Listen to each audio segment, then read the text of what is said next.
ағасы, инабатымыз биыл 3-ке толды.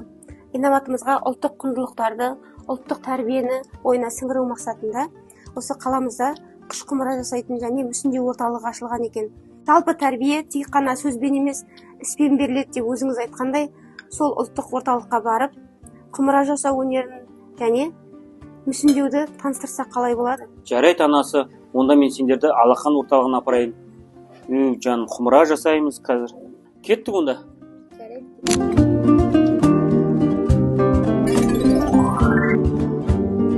Вау!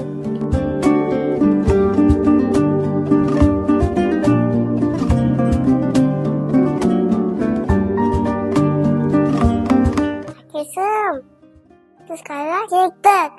Біз қыш құмыра жасайтын жерге келдік. Насыл құмыра, не? Қызым, бұл құмыра деген ертеден ата-бабамыздан келе жатқан үрдіс. Ерте заманда ата-бабаларымыз саз балшықтардан неше түрлі дүниелер ойлап тапқан. Қыш құмыралар жасаған және оны тұрмыста пайдаланылған. Бір жағынан бұл үлкен терапия. Анасы, біз жасайық. Әрине жасаймыз, қызым. Алакай!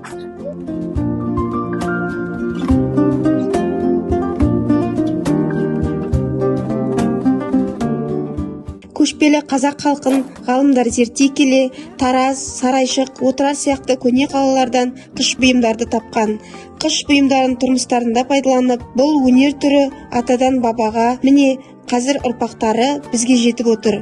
Жаңа ғасыр бөбектеріне көне бұйымдарды қайта жаңғыртуға ден қойып, соған талпынуға ұмтылуды отбасымызбен мақсат еттік.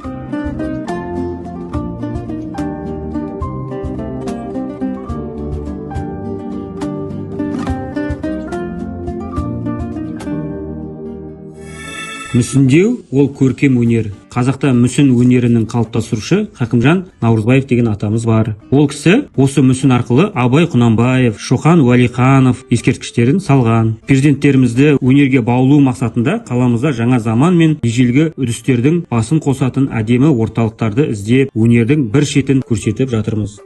Мынау жүрек біздің отбасымыздың символы ретінде жасалған жүрек. Мына ішіндегі салынған ою қошқар мүйіз, ол қазақтың ежелден келе жатқан оюы. Түсіндің ғой да? Я.